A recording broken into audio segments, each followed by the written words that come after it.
When I went to New Zealand, I did mention on how beautiful New Zealand is. However, every country has its own beauty. I mean, just being here on this top of this hotel just shows how beautiful this place is, a different type of beauty. Oh, you've got the aeroplane flying over there. You got billboards and everything. Yeah, I mean there's so many stories that can be told just by looking at this view on how people live, where they're going to, where they're flying to. It's just an amazing place, amazing feeling to be back. Hello, welcome back to my video. For many years when I was living in New Zealand, I worked as a construction worker in the trade area. I used to be a cabinet maker, I used to be a shop fitter, used to make things out of metal and wood, and I used to be a welder. Done that for many years. What I've done is every time I change jobs from one to another, I get an employment contract, and then I get the IRD form and I fill that out and I give it to my boss, and my boss sorted it all out, and that's pretty much it. So recently, when we went back to New Zealand this year, I found out that for a few years the IRD and the ACC and the wage subsidy has been trying to contact me. Wage subsidy, they want their money back. Don't know how that works. IRD, they want me to clear my taxes, and ACC, they want some payment from me. So what happened is that a few years ago, about 3 or 4 years ago, I signed up with this company. It's an acting job up in Auckland. And every time I get paid from this job, it would say that you get paid this amount, and you get deducted 20% for their agent fee that goes to them, and you get deducted 20% for tax. And I thought, okay, that's great. I don't have to sort out anything. When COVID hit, so this is COVID time, the whole country got shut down. Pretty much the whole world got shut down. And they introduced this new thing called the wage subsidy. It's all new. Nobody was an expert of it. So I applied for it. I got it. My wife applied for it. She got it. So. And that happened every time we had a shutdown. On that thing, my boss told me that I have to fill out, it's got to be under self-employed, and that's when everything got flipped upside down. So for a few years I was under self-employed, which I never knew. For a few years we've been moving around, which I didn't update anything, didn't fill out any forms or anything. I just moved around. So to make the story short, the last few weeks in Hamilton, I was just trying to clear up all these mess, So I spent a total of 4 hours in the IRD office, and I had some money that came back to me. So there was some money that was owing to me for the cost of living crisis that we had a year ago. So I got paid $1,000. I got paid back some tax return. I mean, yeah, it doesn't make sense.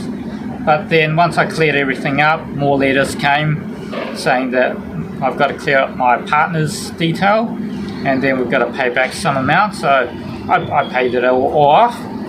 And then we got more letters. So these letters just keep on coming, and we've spent 4 hours trying to clear everything, and it's just haven't been cleared.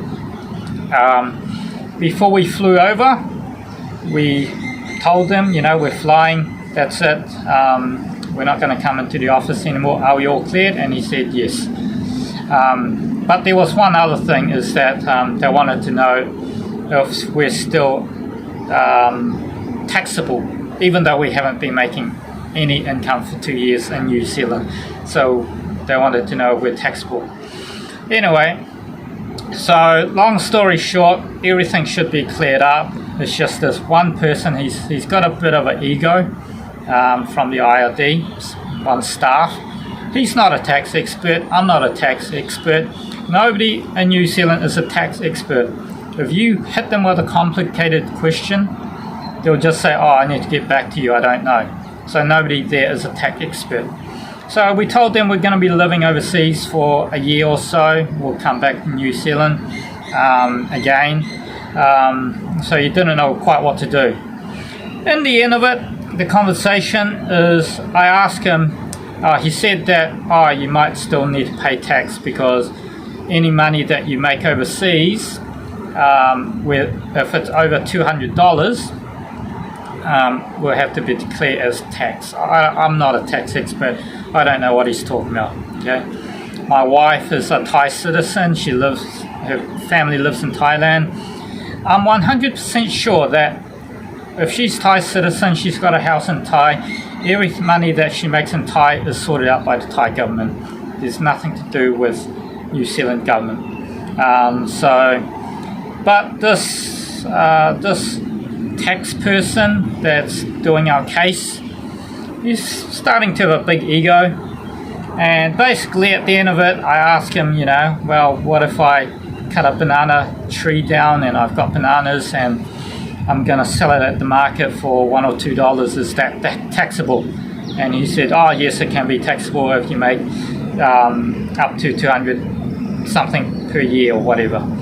And I told him, well, it's my birthday, my brother gives me $100 for my birthday present because we're Asian people like to give money as gifts. Is that taxable? Oh yes, if you have interest on top or whatever. So it started to get a bit personal and it started to get a bit annoying. And basically what I'm telling this IRD person is that there's money which is business money. Like, if you work at a company, if you created your own business and it's about business. There's money which are personal. Like if I give my wife money, if my wife give me money, that's just personal.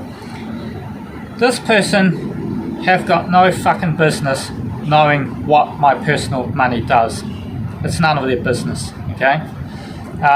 What I spend that money on, whether I buy drugs, whether if it's something totally illegal to do, whether I take that money and buy gifts for my kids, none of their personal business.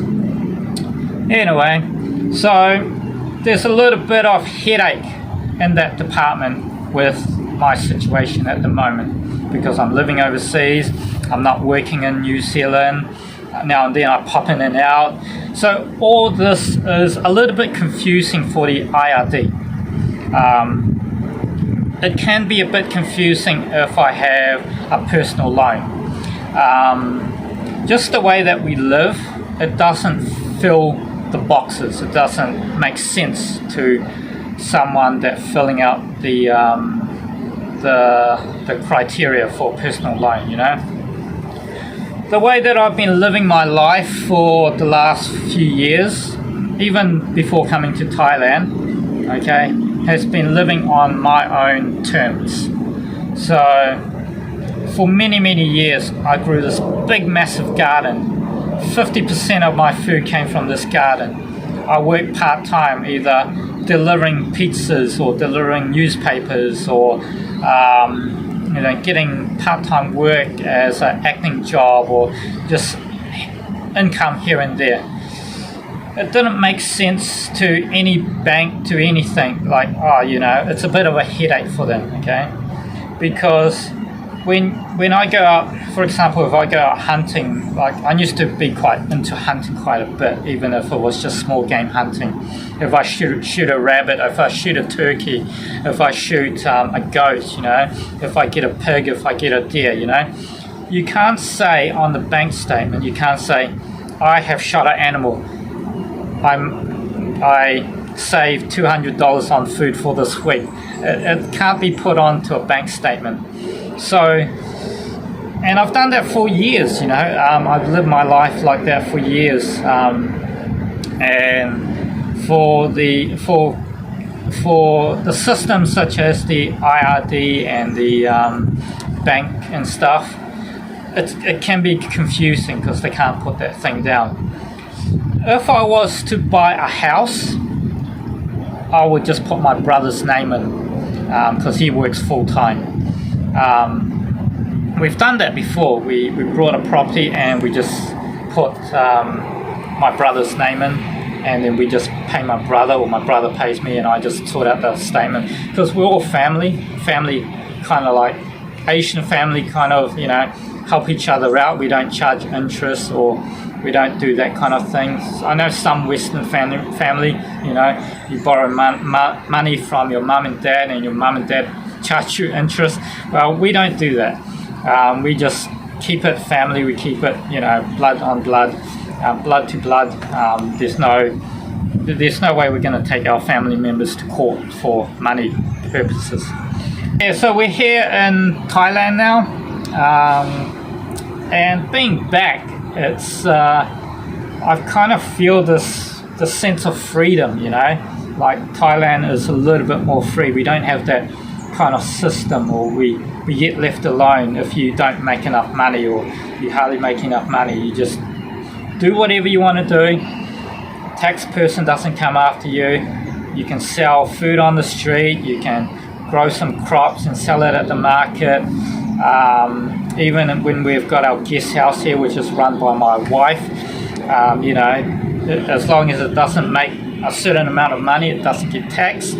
So there's a sense of freedom here, which I just absolutely love. Right now the weather is absolutely gorgeous. It's nice and warm. It's really beautiful. So my channel is named Alternative Living with Kong, and it changed from Self-Reliance Life instead. Same kind of meaning, it's just that for the last few years, let's just say for the last 5 years, I haven't been working the 9-to-5 jobs. I've kind of escaped the 9-to-5 jobs and found alternative ways of living. And in the future, if I was to go back to New Zealand, I don't want to get back to the 9-to-5 job. I still like the freedom that this kind of lifestyle has given us to travel, to move around, to choose which job you want to do. If I go back to New Zealand and I get a mortgage and I work a job, I am stuck in that job. I need to rely on that job to help pay for the mortgage, and I don't have the freedom to do whatever I like. I mean, look at this place. It's absolutely beautiful. Absolutely beautiful. I mean, if I was stuck in a job, paying for a mortgage, I can't experience this in my life. Kids can't experience this. I mean, this is absolutely beautiful. Anyway, so I've kind of made this channel all about alternative living. I didn't know that most of my viewers are going to be hunters and fishermen. That's where I get the most views. The most views that I get from this channel is just people seeing if I get a deer. Where do I get that deer? So they can get information from me. Oh, Kong, where did you go to get this deer? I might go check it out. That's where most of the views come from. Now and then some viewers will look at this channel and go, this person lives an interesting life. I just want to watch and be entertained. And I don't know what the other viewers are viewing for, but most of my viewers are hunters, and most of my viewers are fishermen. So yeah. So when I do contents here in Thailand, I just get about 300 views. When I do hunting videos in New Zealand, I get thousands, up to 2,000 or more views because of the hunting. But I will still continue to make videos, but not as much, not like a weekly basis. I'll probably make it more like a fortnightly to a monthly basis. And I think I'll just try to do it around that same subject again, such as, you know, an alternative way of living. I'm going to be doing a few gardening videos. I know that gardening is really, not much people like gardening. They just think it's boring and uninteresting, but you know, gardening is just something I'm passionate about. I didn't have to do a garden here in Thailand because everything is just so cheap, but you know, just the whole process with the IRD, ACC, wage subsidy just made me think that what happens if your money is gone? What happens if the shit hits the fan? What happens if I say I don't need to be taxed, but the IRD goes, oh, you need to be taxed for this, and you lose all your money? What happens if that, you know? So I think, you know, just having that kind of lifestyle where you are, you know, prepared for when the shit hits the fan is a very good thing that, you know, I think a lot of people can agree that it's a skill that you should have. Over here it's very hot, it hardly rains, so it is a challenge to have a beautiful garden here. But the local farmers, the people, they are expert. You know, the farmers are expert with their gardens. They can grow so much produce in this climate. So that's something I've got to learn and pick up. Yeah. Things like having your own fish pond and all that kind of thing. So yeah, so I will continue the video and we'll see what happens. Now and then I'll do my personal stuff, like, you know, just hobbies and things like that, because when you've got so many times, you need something to do, and that might inspire some people to pick out a new hobby. Yeah. Thanks for watching. I'll catch you on my next video.